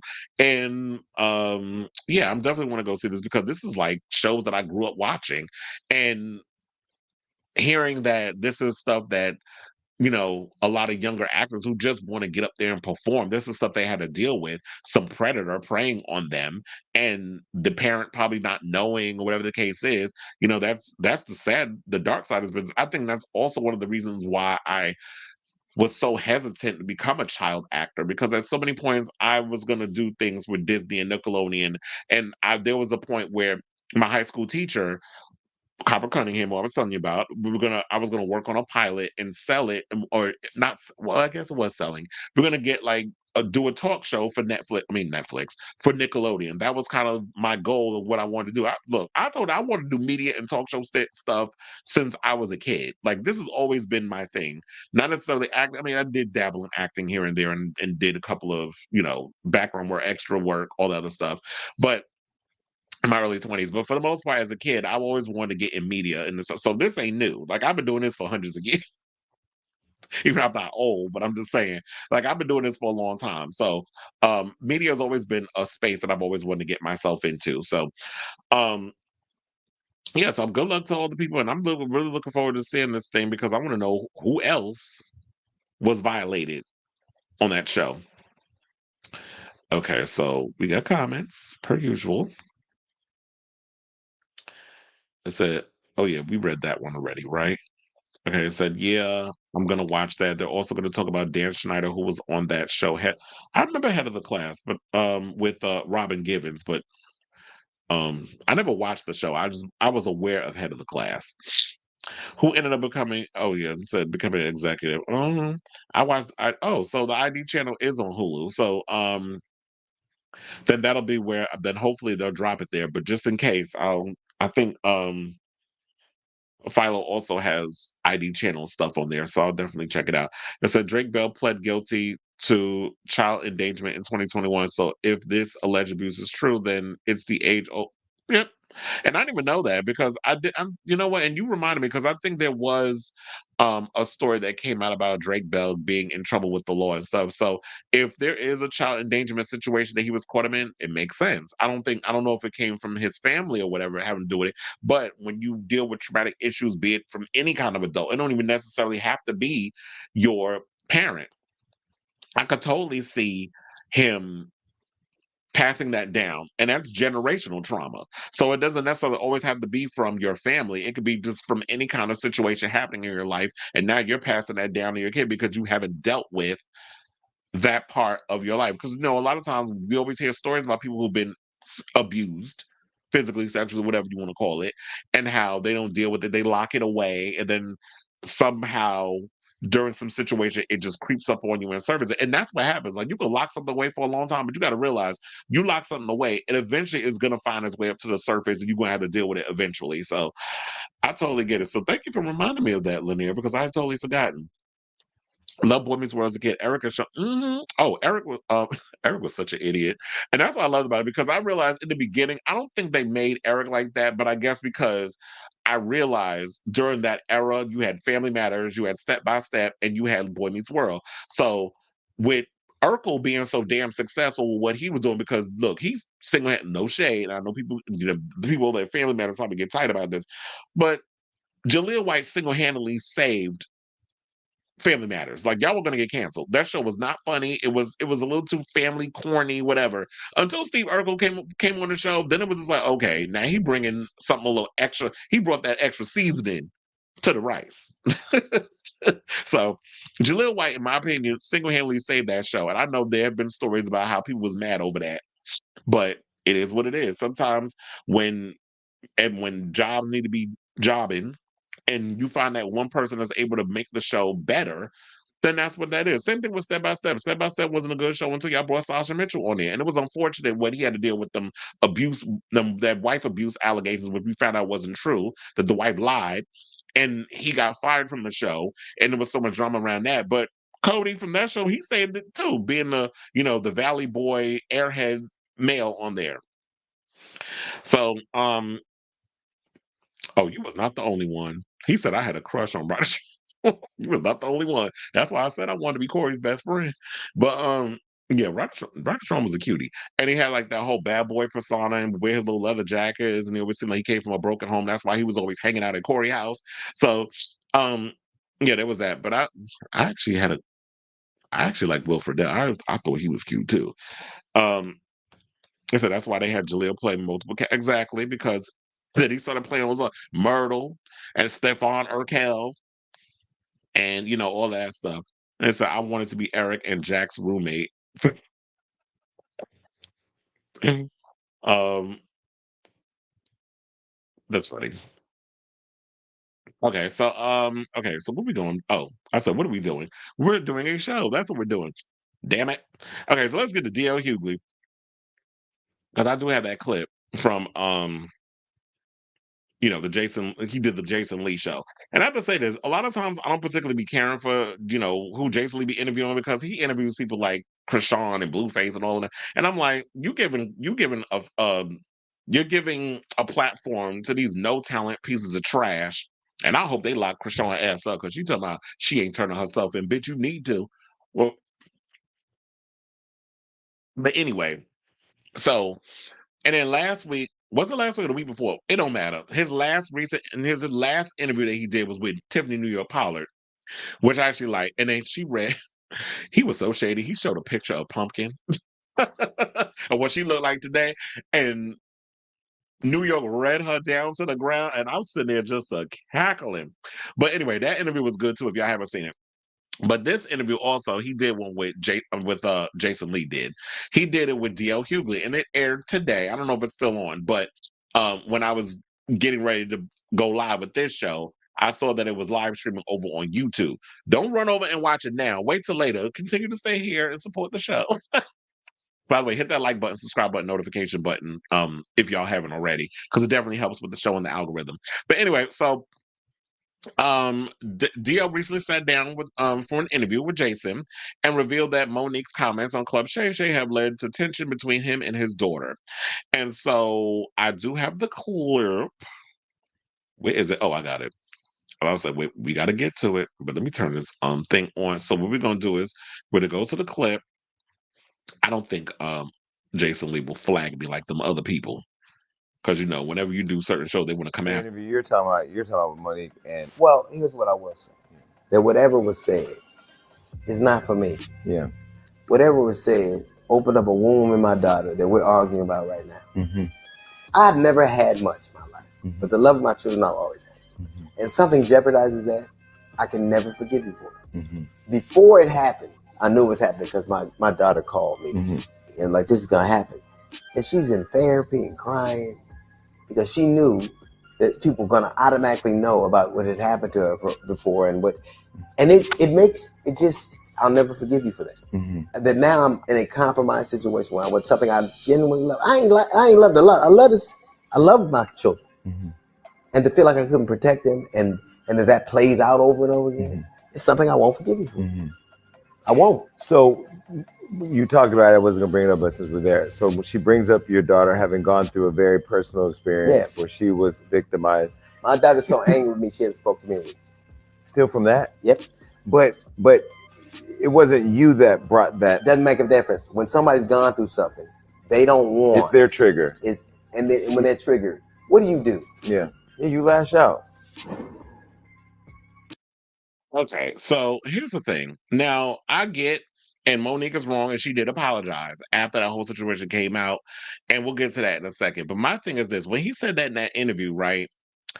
How is it that she's mad at him and hasn't spoken to him for weeks over something that was brought up by Monique? So clearly, wasn't it something or another that something had happened to her. She was abused. I'm trying to remember off the top of my head because I don't necessarily remember what the T was, but she was, I think she was violated by one of his friends and he took the side of the friend over his own daughter. So I think that's where that trigger comes from, is the fact that how you, as my father, who's supposed to be my protector and provider, is not believing me when I've been SA'd by a close family friend or whatever the case is. You putting this person over your own kid. That would be, in my opinion, if I was a child, unforgivable. That it's like the people who are supposed to be my protector and brought me into this world doesn't have my back. So that I understand. So I don't think we should 110% blame Monique for that. But Monique was foul for dragging his child into a conversation that had nothing to do with them. So that's where she was wrong. They said in 2022, Monique clapped back at Hughley about the sensitive topic following a dispute over a Detroit comedy show that they both were a part of. After a back and forth, Mo said that the 61-year-old could call out everyone except the name of the person that violated his daughter. In a long Instagram rant, Monique said at the time, "I find it funny that DL will call out Ice Cube, Kanye, RZA, Islam, Angela Stanton, myself, etc., but he won't call out the name of the person that violated his daughter." Now, Hughley's oldest daughter, Ryan Nicole Shepard, responded to the comedian's insensitive post with a lengthy comment that pretty much summed up the comedian to be deliberately mean and hurtful amongst the choice words of poisonous and disgusting for her behavior. And Monique replied to Shepard on Instagram, welcoming her to have a conversation about their differences, and ultimately retracted her statement during a comedy show, saying, "Hey, young," because you got to, it's always, "Hey, my baby." It's "Hey, young sister." "Thank you for the invitation for a discussion. We would like to take you up on it because it could be very healing for our community. Have at Rio D.O. Hughley set up a time for you and your family and my husband and I to come on his show, and we will go from there." The actress then delivered an apology to the comedian's family during her stand-up comedy show in Raleigh, North Carolina in June of 2022, saying, "I'm a woman of honor. So I have to do something right now publicly that I started publicly. And when I F it up, I've got to fix it up. So I'm going to take care of that right now to D.L. Hughley's family. I want to publicly apologize if I've hurt anyone's feelings. I never meant to hurt their family. I want to publicly apologize to his wife and his babies if I hurt their feelings. That was never my goddamn intentions. Now by D.L., I meant everything I said. So she got smoked with D.L. And I'm not surprised by this because look, what was it? A couple of weeks ago, we did an episode where DL said that he wasn't forgiving her, that they're cool, whatever, but he could never forgive her for this. So this is not the first time he said this. He said this when TMZ stopped him outside or wherever the hell he was, and they asked him the question. So we knew about it then. We're gonna know about it from the Jason Lee episode when he now that that's aired and it's out there, and I'm sure all the blogs and everything will be talking about all the stuff he talked about in there, but that was just the sneak peek clip or whatever that he uploaded and he posted on his social media. And, now we're talking about it. So he has every right to feel how he feels. But I feel like also, DL, you need to fix whatever situation you got with your child on your own time. I don't think you can necessarily blame Monique for all of it. Maybe Monique ripped the band-aid off the wound and reignited some shit that you and your own daughter haven't really dealt with as a family. And that's something that y'all need to work out. Because, there's a lot of situations when it comes to families where it's like the parents don't like to deal with a lot of trauma and a lot of stuff that goes on with themselves, their children, whatever else. So all that generational trauma, you need to nip that in the bud. You need to deal with it, see a therapist, do whatever you can. Otherwise, you're going to wind up in a situation where your daughter ain't going to want nothing to do with you. And that's going to be that. So good luck to you, sir, and your family and all that stuff. Okay, so let's move on and talk about. I missed this show. They need to bring Mob Wives back, but we're gonna talk about Renee Graziano, who apparently almost died last year. We didn't even know this because I remember hearing that she was in the hospital and all this other stuff, but we didn't know to the extent. So, Mob Wives star Renee Graziano revealed that she nearly died in a restaurant last year after ODing on Fenty. Not Rihanna's Fenty, fentanyl, child. Now, according to People, the 55-year-old Mob Wives alum appeared on this week's episode of Bunny XO's Dumb Blonde podcast, where she opened up about being hospitalized after taking drugs laced with fentanyl. She admitted her struggle with drugs came at a low point in her life, saying, "I OD'd over this. I just lost my whole life. I couldn't come up for air," she said, noting that her sister Jennifer Graziano wasn't talking to me for a year and a half. Now, if y'all don't know, Jennifer Graziano was the one who created Mob Wives, and her sister wound up being on the show and all that other stuff. Um, so it says, everything in my life was falling apart. My son AJ Pagan didn't want to talk to me. Nobody wanted to talk to me. Everything just started piling up and piling up. I gave up. Bunny XO then noted that Graziano was also dealing with the death of her father, Anthony Graziano, former consigliere to the Bonanno family. He said, "I just lost my ish, man. September 18th, someone gave me a bag of fentanyl," Graziano said, explaining that she was given a bad batch of an unspecified drug she was hoping to get. "I died in a restaurant in Florida. I was dead, intubated for 3 days. No one in my family came to the hospital, and I spent 9 days there learning how to walk again. That was it for me," she said, noting that she doesn't remember anything from the OD. She said, 3 days are wiped out from my brain. I don't know what happened at all." Graziano said the near-death experience, plus her family not being there, ultimately pushed her to change her life and go to rehab shortly after, saying, "They said I was going to make it and my family just couldn't. They said I wasn't going to make it and my family just couldn't do it. And I don't blame them. I put them through hell." Graziano previously went to rehab in 2012 after she was arrested for hitting a parked 2020 Jeep Wrangler, which was unoccupied at the time, and charged with operating a motor vehicle while under the influence of a substance. The reality star reportedly told authorities she had taken Adderall ahead of the crash. Now, Graziano's publicist later confirmed to People that she was entering rehab, adding that it is not for any current drug or alcohol. Okay, so that's basically what it was. But they always got to spin it because that's what the reps are there for. The rep said at the time her choice to enter rehab was made entirely on her own. She has made the decision for the betterment of her son AJ's life, as well as to improve her physical, mental, and spiritual health. She is reportedly in Miami's Transitions Rehab Center. And so if you or someone you know is struggling with substance abuse, please contact the SAMHSA helpline at 1-800 1-800-662-HELP. That's 1-800-662-HELP. So I feel like I'm doing a public service announcement. But yeah, if y'all dealing with some stuff, definitely deal with that. And I'm glad that Renee is here with us. But it was like, well, damn. It was like, why did her family turn their back on her and stuff like that, and wasn't coming to see her, wasn't coming to support her and stuff? So I'm assuming, like she said she put them through hell. So it was probably just a lot that she was dealing with. I think her son AJ has, I don't know if he's married, but I know he has a child, and he's probably just raising his family and all this other stuff, and doesn't want to subject them to his mother's batshit craziness. So I totally get it. And I'm glad that she's taking the steps to get her life together. And hopefully, what happens with that is that her family, turns around and comes to support her at the end of the day, and comes back around, and they kind of reunite and stuff. Because it's always sad when you have a bunch of people who just abandon you, and you have nobody to turn to, and then you're just feeling alone or whatever, and you feel like, you know what, then I don't belong. If people can't come and support me and love me and all this other stuff, then what am I doing here? I feel alone. I'm depressed. I'm dealing with a lot of stuff. You resort to drugs, and then you end up, unfortunately, not here with us. But I'm glad she's here though. But on the other hand, I do miss my wives, because child, Drita was my girl, and whenever her and Karen used to fight, that was epic too. I used to love me some my wives. Now I be feeling like I need to rewatch that show again, because I think it's on Paramount Plus. Oh, that's what? Yeah, that's like CBS and stuff. So yeah, they always have the stuff on there. All right, so let's move on and talk about Kelly Clarkson, who is going in on her ex-husband, thieving ass. So Kelly Clarkson and her ex-husband Brandon Blackstock were married for nearly 7 years before splitting in June 2020. Now, according to Radar Online, Clarkson and Blackstock have continued to duke it out in court in the months after he was ordered to pay the talk show host $2.6 million. Now, according to court documents, Clarkson asked that Blackstock not be allowed to move forward with his appeal of the judgment until he forks over $5.2 million bond. Clarkson and Blackstock were married from 2013 until they split in 2020. For 13 years, Blackstock served as an entertainer's manager and collected commissions from his wife. Blackstock worked for his father, Narvel's company Starstruck Management Group. Clarkson signed with the Nashville-based company in 2007. Their agreement, Clarkson was to pay 15% commission of her gross earnings.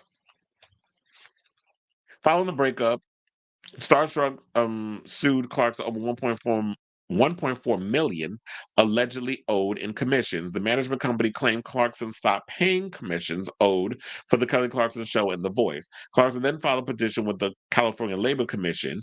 Due to the petition being filed, Starstruck's lawsuit was put on pause until a determination was made by the Labor Commissioner. Now, in Clarkson's petition, she accused her estranged husband of defrauding her by overcharging her. She claimed he was never licensed to serve as a talent agent, and demanded he be ordered to pay back the commissions.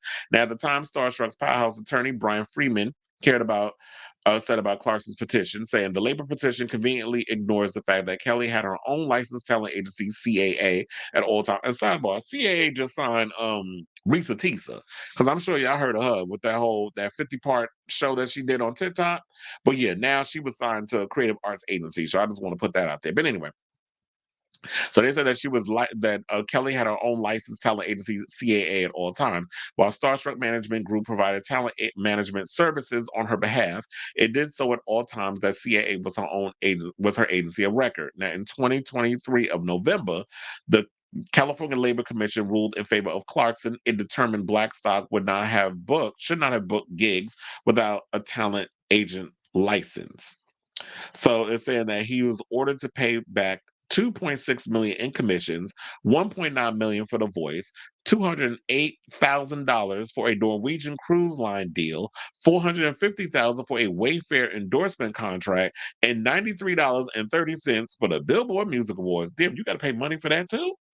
They said Blackstock and Starstruck filed an appeal of the decision, and in addition, Blackstock and Starstruck filed a petition in Los Angeles Superior Court and asked for a trial de novo, which asked for a trial where the LA judge could hear the case and decide if they agreed with the Labor Commission's ruling. Now the parties are back in the original lawsuit filed by Starstruck fighting over a series of issues. So, child, this is a mess. It goes on and on. This is a long ass article, and I don't want to sit here and talk about all of that. It's just a lot of legal jargon, and it also said that Clarkson asked that Starstruck and Blackstock be ordered to post a bond of $5,282,746 to stay her award against Starstruck and its principals and to move forward with the appeal. So there's a lot of stuff going on with this. It's so messed up that your own significant other, your husband, who she said, and this out her own mouth, she said she didn't want to marry his ass, but she did anyway against her own judgment. And look what happened. This mess out here stealing her money, taking kickbacks and all that other stuff. Is this similar to but she ain't never gonna leave him. Old girl from Latasha Scott. Is this the same situation with her and Rocky? Kind of makes me wonder. But Kelly, this sounds like a whole ass mess. I hope you get your money. This is messed up what she's dealing with. That no good ass ex-husband. And ain't no good gonna come to him.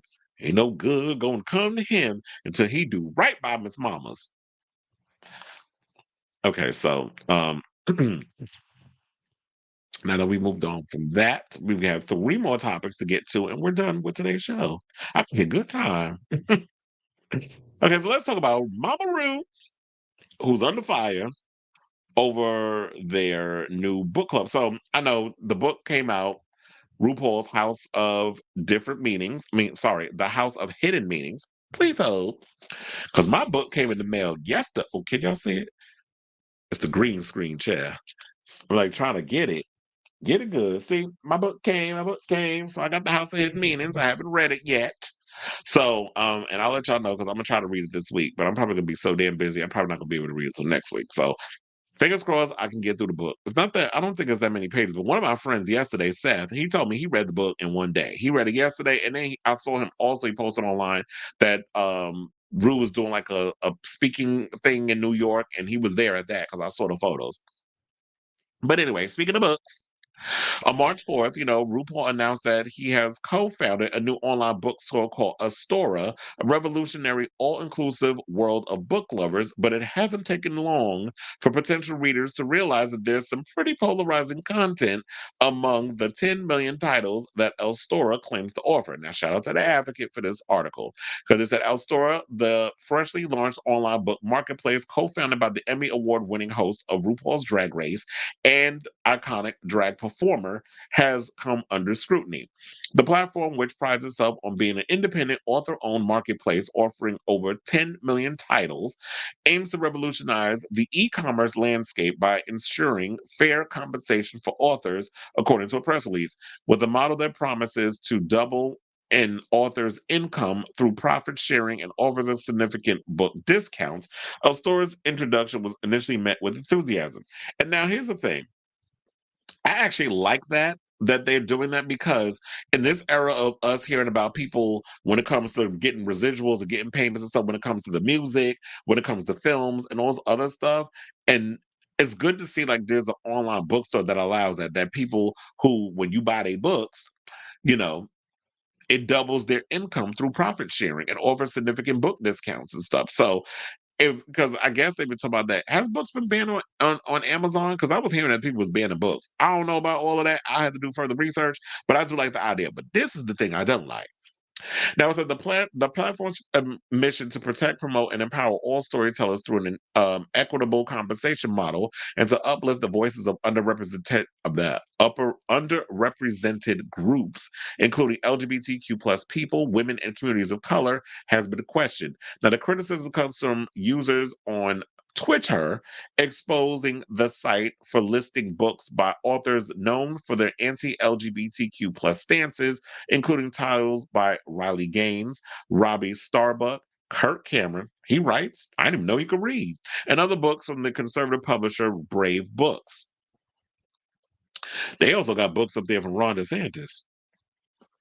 And it says an online user posted a screenshot of Libs of TikTok Shia Raichik's book available on the site, which the advocate could not find on the page letter, saying, "Hi, hello, why is RuPaul's online bookstore selling Shia Raichik's children's book?" The person wrote. However, other books by anti-LGBTQ plus authors were available at the time of query. Additionally, the inclusion of Adolf Hitler's Mein Kampf and works by Bill O'Reilly has added to the backlash. RuPaul's new bookstore, Astora, is selling copies of Hitler's Mein Kampf, and you get a member discount on it, child. And this is from Harvard law instructor Alejandra Carabello. Let me see if I can pull this up so that way y'all can see it. Please hold, because it always takes a minute. So yeah, let me show y'all. This is like, yeah, this is it from Miss Carabello. That's my cousin's last name, actually. Um, yeah, so that's what they said. Okay, so let's move on. It says, I honestly didn't even know there were this many editions and translations. Well, of course, they do that with a lot of books where they have so many different editions, so many translations of the book.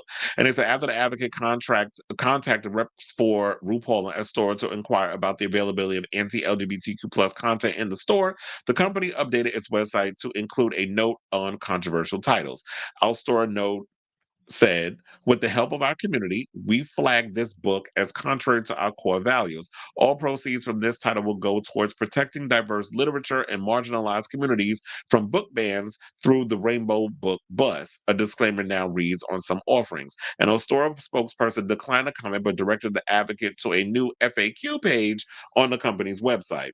The page explains that the company believes in the importance of understanding ideologies of hate to combat them effectively and likens its approach to that of university libraries and other online marketplaces by choosing to carry all books. In an effort to mitigate the potential harm of specific books, Astora has introduced a community-led flagging system and committed to donating all proceeds from flagged titles to support the fight against book bans of diverse literature, according to the company. Here's the thing. What I want to say about that. You want to know something? And I hope y'all don't get mad at me for saying this, but I feel like what Ostora is doing is sort of like the antithesis of what a lot of these governors, like Ron DeSatan, is doing, which is, oh, we're going to ban books, by iconic books, authors like Toni Morrison or Alice Walker or anything that has to do with like, books written about, my mommy, my I have two dads or I have two mommies, those type of books or whatever. So books about, trans kids or kids with gay, two single same-sex parents or, anything that has to do with like real literature that talks about black issues, gay issues, whatever the case is. And yeah, we have Mein Kampf and all these other things. You don't have to buy it. But I do like the fact that, okay, on this site, they're saying that any of these flag books, that proceeds of that will go to, LGBTQ plus causes. If they're going to actually abide by that, then I'm actually okay with it. Because one of the things is like, you know what? Even though I may not agree with a lot of those books, I don't like nothing that comes from Sarah Huckabee Sanders' wide ass and her fucking father. I don't care to buy any book from Ron DeSantis. First of all, I didn't know his ass could write nor read. I'm definitely not gonna buy no book from no Kirk Cameron. And so if y'all gonna be selling this stuff up on there, like I feel like we shouldn't. I know people are gonna be outraged on this and stuff, but once we do that, that's a slippery slope because now, just as they have the freedom to put whatever they put out there, even though these people be trying to ban us from having a voice while they feel like their voice is more valid. I feel like we have to be, and I know that whole when they go low, we go high. We don't want to be the bigger person type of situation. Doesn't always work in a lot of situations. But it's like if y'all flag a book, and like I said before, if it gets to go to a good cause, on that money going into or proceeds going into LGBTQ causes, or like a drag queen story, however the case is, then I'm here for it. But y'all better put y'all money where your mouth is. And those people out there that's been keeping an eye on Ostora, definitely let us know if you notice that they are, they've been doing their due diligence by helping our community. Because I do think it's very important that, RuPaul has become a part of something where it's like, you know what, everybody should be out here reading books and kids because knowledge is power. It's like when I was a kid, I've always learned that knowledge is power has always been a thing. Like I remember when I was in elementary school, and I went to PS327, which is now the Roseby English school or whatever. I don't know the necessarily, but it's named after my old principal from back in the day. And I knew Roseby English personally. So yeah, the school is actually named after because I remember like it was like she was real close with me and my sister and always kept me on the straight and narrow and even encouraged me to kind of, pursue music and all that other stuff. So she was always on my neck about trying to be she saw the potential in me and kept me on the right path. So may she rest in peace and all that stuff. And I remember every morning we'd have to all line up with our class in the gym and we'd have to recite this thing every morning when she came in. She was like, "Good morning." Everybody had to say, "Good morning, Dr. English." And then we'd have to say, "Knowledge is power. Knowledge is great. That is what I appreciate. I do my best and toe the line and make that knowledge knowledge, empower mind. It's funny how I still remember that even when I'm little, but that was something that we had ingrained in our brain since I was a kid. And so I truly believe that knowledge is power, and I do believe in being smart because I went to a school for gifted and talented kids. That's what that school was. It was for, they had the GT kids, which was gifted and talented, and it was 5-1, and it went down to 5-5, and 5-5 was like, well, the less the smart kids went. And but and I was always in the smart people class because I was highly intelligent for my age when I was little. Like I was always reading books. My mother would tell you I read the encyclopedia, every single one. And this, of course, was before internet and all this other stuff. So we had to do everything old school. So I do believe in knowledge is power. I really hope that RuPaul can walk the walk and his people are gonna really like y'all should have made sure that all your I's was dotted and T's was crossed. And that's how I was because you have to be, it's funny, like when you're a public figure, you really have to be on your stuff when you start doing these things because people will find a reason to poke into your situation and all that other mess. So I'm glad they eradicated the issue, and let's hope that they follow through. So I don't want to go completely on his neck. And here's the thing: I know people might be mad about the whole Hitler thing, but you know what? Regardless of how we feel about that dictator, that fascist, he's a part of history, and people need to be aware of what Hitler did to the Jewish community and the whole Holocaust and all that stuff. So people need to be aware of the craziness that man did. So, yes, his book should be out there, and people need to know because we can't keep trying to ignore and act like history doesn't exist. We have to be aware of the historical things and what these crazy people have done, so that way we don't repeat the things from what happened back in the day, which it seemed to be cyclical because when you got the orange fucker, who's apparently, of course, now he's the GOP nominee. We never knew that was going to happen. And then the mess with Ron DeSantis, all them trying to erase history because white people don't want to feel guilty about the shit they did in history and continue to do. Um, that's what it is. So, okay, so before we get to our other RuPaul story, let me read the comments. And so I saw Lady Bunny's post about there being a Nazi propaganda. Yeah, I saw that article too. That's what actually that's why I first found out about it, and I did the research because I was working last night, and then I happened to just be scrolling through my phone, killing time, and I saw like it came up, and I was like, "What?" And so I screenshot it just to remind myself, and then when I got up this morning, I wrote the article. So yeah, I saw that. And it said, well, now people can be canceled for things they did 20 or 30 years ago. Child, I forgot to put that damn phone, the phone. But anyway, I said, well, now, yeah, people can be canceled. Yeah. So it's just like, you know what? My thing is, I'm not always so quick to cancel people. Like, I'm always like wanting to understand, okay, so what were you thinking at that time and have you evolved? And we have to allow people to evolve and change their stance on things and not always be so quick to destroy people because of something they did 10, 15, 20 years ago. Now, look, Hitler will always be a dick. That man will always be like one of the worst people on the planet, among others, like Mussolini and the idiot that's currently what's his name? But Netanyahu, we could throw him up in there too. And the president of Putin, I was gonna say the president of Putin. He is the president of shit. Vladimir Putin and all that other mess. So yeah, we could all lump them up in there like the worst people on the planet. And so, but yeah, like I said, we should always be aware of what people have done in history, so that way we don't repeat the foolishness. Now let's go from one RuPaul topic to another, and let's talk about him getting candid about open marriage. And child, I got a lot to say on this. So RuPaul Charles doesn't believe in RuPaul Andre Charles, I'll say, doesn't believe in monogamy when it comes to men. He explained in a new interview. Now, shout out to Judge Jared for this story, because it says the 63-year-old drag race host is open up about having an open marriage and why he practices non-monogamy. Saying it's just realistic. This is what he told the New Yorker. There's no such thing as monogamy with men. Despite having an open marriage, Ru says he doesn't step outside of his relationship that often. He added, I meet new people, but like socially, do I go out to dinner with people or meet someone and say, hey, let's go on a hike? Very rarely. RuPaul added that there's no longer a circle of people that I can sort of rely on for intimacy. Why, are they all dead? Because me as somebody who's very open and with my sex and sexuality and very much practices open stuff. Um, I got a line of people that I can rely on. But anyway, let's get back to Brew. This ain't about me, chat. It said RuPaul noted that his fame has prevented him from having the type of fun that he would in the past.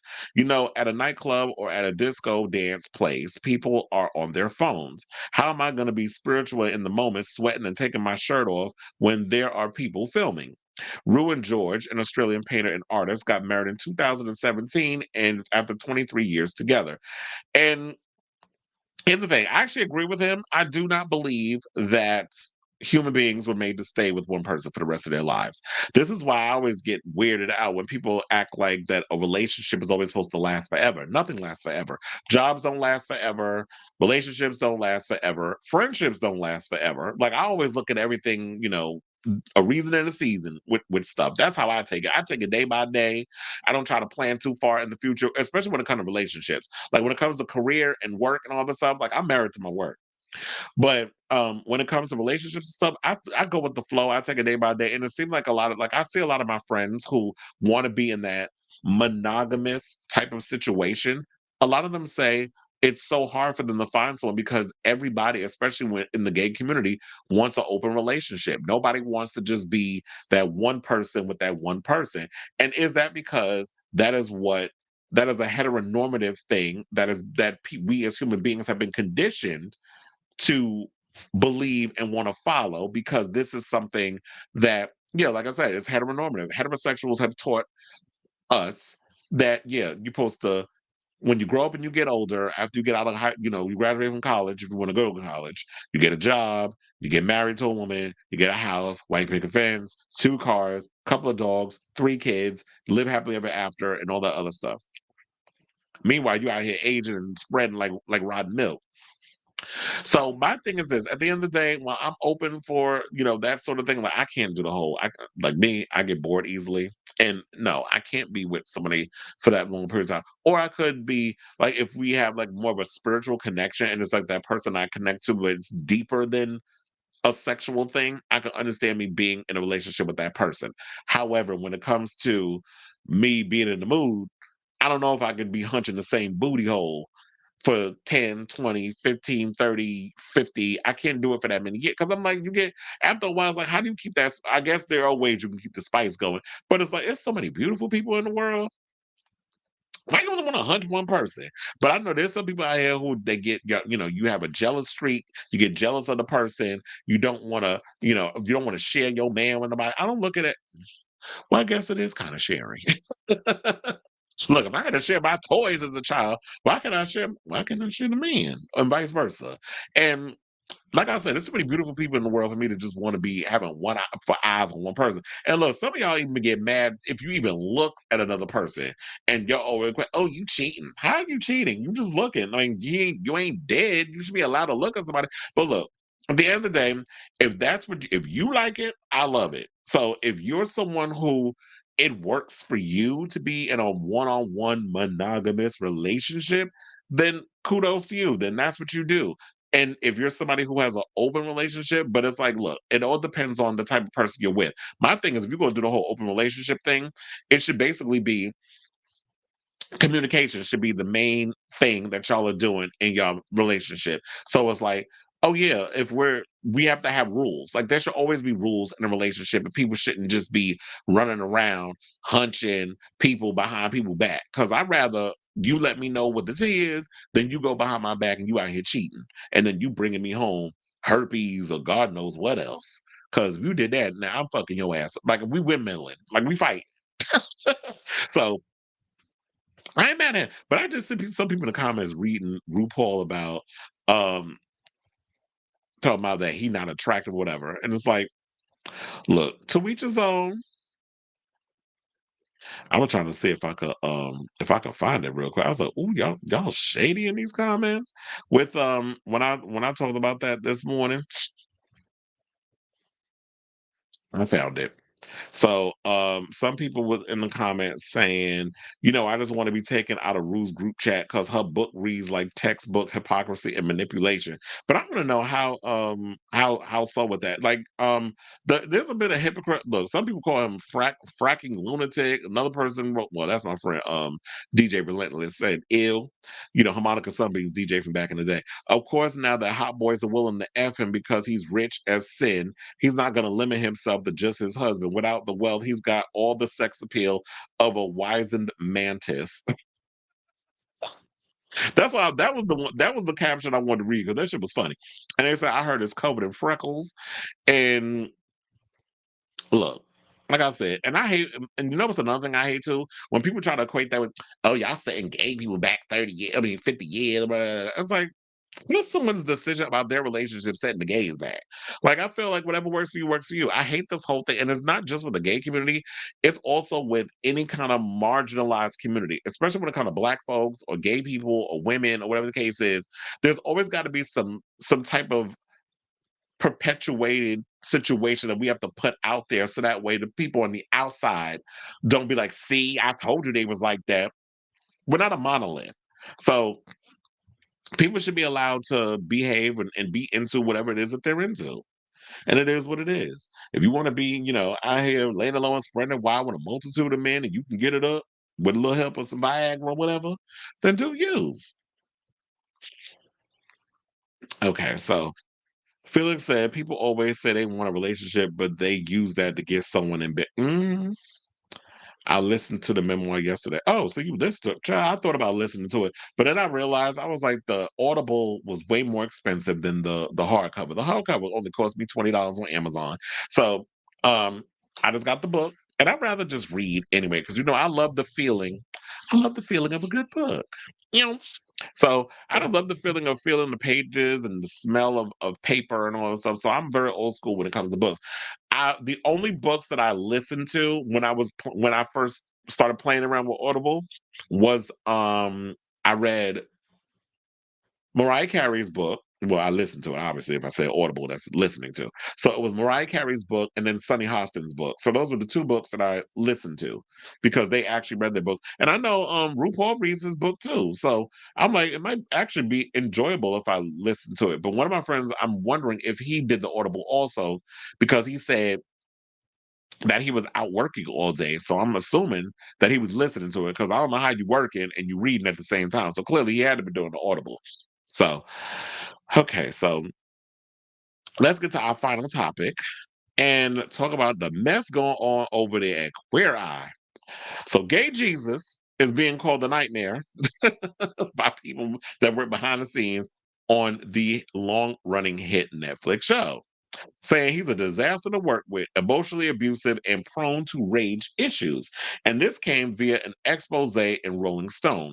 Now, this story also comes on page 6, I should point out. So there's a real emotion of fear around them when they get angry, a source who worked with the Netflix star told the publication. It's almost like a cartoon where it oozes out of them. It's intense and scary. An insider claimed Van Ness, who's 36, would have a screaming match at least once a week, noting they were a yeller. Well, they always seemed like they were pretty loud when they on the show. Annoyingly so. Other sources reportedly use words like monster, nightmare, and demeaning to describe Van Ness. Child. And it said a rep for the TV personality who identifies as non-binary could not immediately be reached for comment. Netflix also did not want to immediately respond to our request. Rolling Stone cites at least 3 people felt Van Ness was emotionally abusive and had rage issues. Not just fellow cast members, but also the crew were among the ones who allegedly felt their wrath. Netflix executives reportedly had at least one meeting with Van Ness over their alleged misconduct, but the expose notes that ultimately not much change came from that discussion. Child, I'd have fired their ass. Because you're not going to be up in here acting like a goddamn buffoon and making everybody uncomfortable. There's no accountability at all, one insider claimed. Sources also told Rolling Stone that Van Ness' alleged behavior also trickled down to other cast members, saying when they came on set, everything changes if they're in a bad mood, a source explained. Working with them is very difficult in any capacity. Another source added, how is it not obvious to everyone that none of these people are friends? Well, I could have told you that.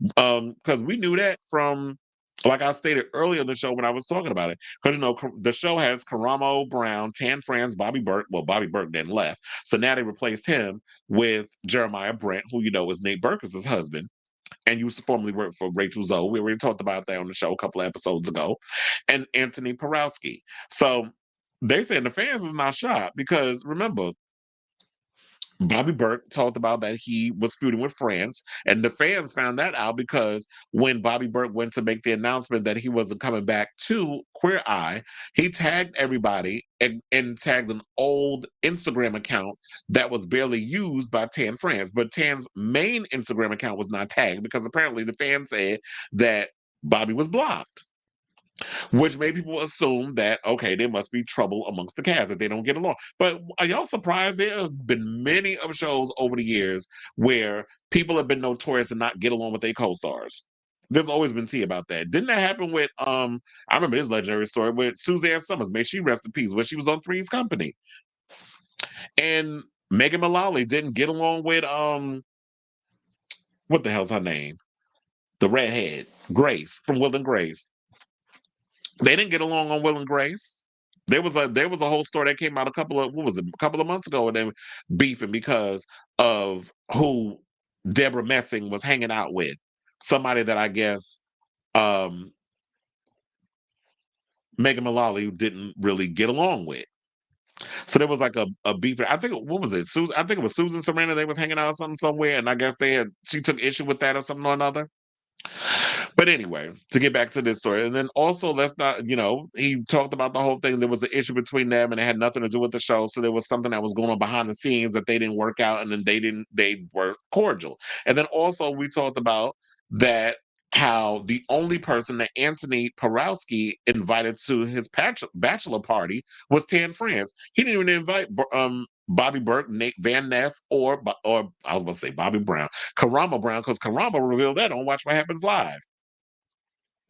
But then he wound up saying, here's the thing, when it comes to for family things like that, family things, weddings, it costs money. So I don't take offense. So I said, I call cap on that.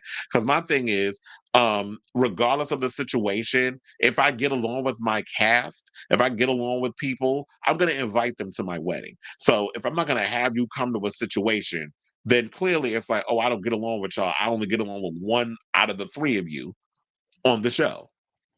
So clearly y'all beefing. But when the cameras roll, we the best of friends. We're gonna give y'all an Academy Award winning performance. And then there was, and so then it goes on and say that there was absolute tension between everybody else. A production source told Rolling Stone before emphasizing, especially from Jonathan Van Ness, they didn't want to ever share the spotlight with anyone. The insider claimed there were times when we couldn't even shoot scenes with certain members of the Fab Five together because it got so bad. Van Ness was notably a breakout star after the revamped Queer Eye made its return to TV in 2018. And that's probably because Van Ness was loud and flamboyant and would have like the beard and wear like makeup. So he was kind of like a bearded drag queen, and he was very larger than life. And cis women and stuff, y'all love stuff like that. Y'all eat up when the gays be out here acting like a full on, like they transition to be a woman or acting like a full fledged drag queen. So y'all like that over the topness when it comes to the gays. So I could see why he became the big breakout star because he has his larger life personality, and they have this very larger life personality, and they're very flamboyant. So that's why a lot of people like Jonathan Van Ness, and I get it. But no shade, they were not my favorite on the show. I like Bobby Burke out of all of them. Karamo has always been like, I don't know. To me, I just find it funny that Karamo was very anti-white, Ungawa Black Power back in the day when he was on the Real World. But it's funny how that whole personality shifted once he got in the mainstream space, and then all of a sudden was gonna marry that white man, and now he's dating white boys. So it's funny how y'all real black until y'all cross over into them big mainstream Hollywood spaces. Then y'all start backpedaling and pussy popping, in the words of Funky Dineva. So, and they also said that in December 2019, Van Ness was the first non-female to grace the cover of Cosmopolitan and has since become a pioneer for trans rights issues. And they said as much good as they, I've realized in this article, they have misgendered Van Ness plenty of times. I have seen so many he pronouns in here. And it's like, I'm having to literally edit with my eyes and my mouth as I read it. So I said, and much as good as they want to do in the world, I think a lot of it is very hypocritical.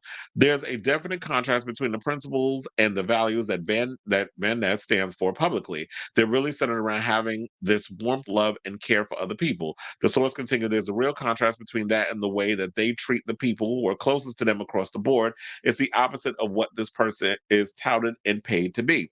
However, one individual pointed out that there are several layers to Van Ness, which include them having the capacity to be very warm, very charismatic, and having the ability to make someone feel really special. The insider concludes, but at least once a day, they would need to yell at somebody. It might be something small, but there's always going to be somebody to point out and blame and make the villain of the day. So like I said, I'm not surprised by all this other stuff. We already talked about it, like Anthony not only inviting Tan to the engagement party, Bobby's beef with Tan, and this stuff. I believe every word. And with Jonathan, unfortunately, I'm like, are they bipolar? Because because that gives me bipolar T. Now, I'm not a doctor. I'm not prescribing to but it just reminds. It's like, okay, so how 1 minute you're like the nicest person in the world, and then they said at least once a week you gotta get somebody because it takes a while when they don't just shoot an episode in a day. So I never understand so I'm just thinking I'm like, you got some kind of mental disorder that you not dealing with, like, sis, you bipolar, you may need to take some medication. Because if you're doing all these outbursts and this behavior, so you got to be real professional when you on these sets. And I'm surprised that because of the show, these people are, the people behind the scenes is dealing with all of this. So Jonathan, get yourself together. Because with this, and I find it interesting because I'm thinking this upcoming season 9, I feel like the people is gonna come for their neck. And they really gonna be watching that show with with a magnifying glass and going through it with a fine tooth comb to see, okay, what's it giving and what's the person? Because Jeremiah says that he knows all the cast members on it, which I knew. Like, okay, since you know everybody, you get along with everybody, you're gonna be a part of the show. Like, I knew that's when he said that. That's when I knew he was getting he was getting the gig. So with that, I'm just like, okay, so with be careful when you go up on that show because if you start getting them outbursts, I'm like, first of all, somebody do that with me on set, I'm cussing your ass out. Like you getting back the same energy you give me. Because us Virgos, we do that. We match you with your energy. So I'll keep my eye on this story as it develops, but it's a mess. Okay, so Felix says, didn't Barbara Streisand do an audio of her book? Probably. I have not read Barbara's book, so I have no idea. But I wouldn't be surprised if she did. If she did do an audio for her book and it hit fake friends of Queer Eye. Sidebar. She brought that up because we talk about it's a play on Real Friends of WeHo. Did y'all see that video on YouTube? Todrick Hall is showing off his new house. Now it's funny because a friend of mine said it looked like the old one, and I'm saying, and it kind of threw me off too because if that's a new house, and you talk about 2024, and you had just moved in there because wasn't it last year? My nose is just itching. I think I'm getting a cold again. Um,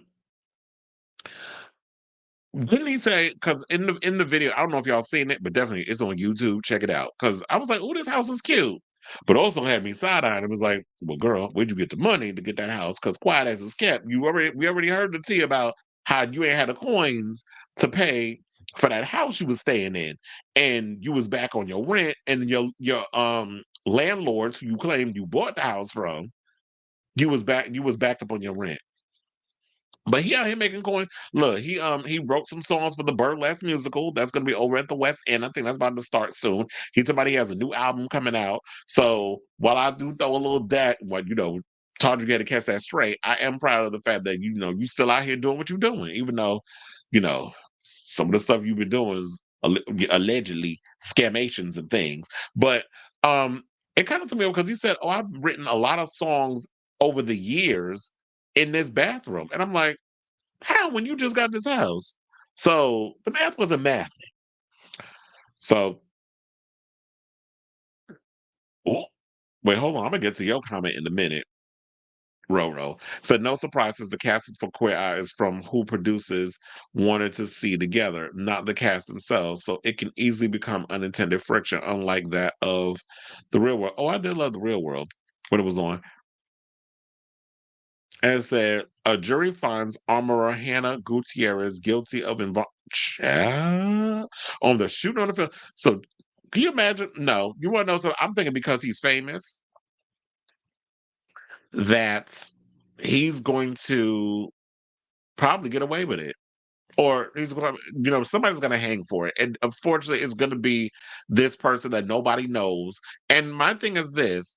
Hannah Gutierrez was the person who I believe was supposed to be handling the guns, whatever, and there was a lot of craziness that was going on that set. And as a producer, Alec Baldwin should have been on his shit in regards of what was going on. I understand it was an independent film or whatever the case is, but y'all need to be, when y'all cut, you can't be out here cutting corners and stuff. That's how people end up dead. Hence the woman that died. From getting shot, and Alex should have been pointing that damn gun. But the person who was on set is supposed to be handling the weapons and stuff should have made sure that everything was situated before the actor wound up dealing with it, because that's that person's job. So, I don't know. I mean, I'll be shocked if he gets found guilty. But celebrities get away with shit all the time. Look at Donald Trump.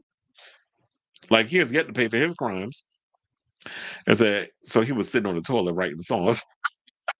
Apparently, but I think he said in the tub, because the tub had like a place that you could sit in the tub. Like, he had the glass, and then you could go in the tub. You could actually sit on. There's like a little plank thingy there that you could. I don't know what it's called, but a little area of the tub that you could sit, and all that other stuff. So. I was thoroughly entertained by watching that version of MTV Cribs over on YouTube.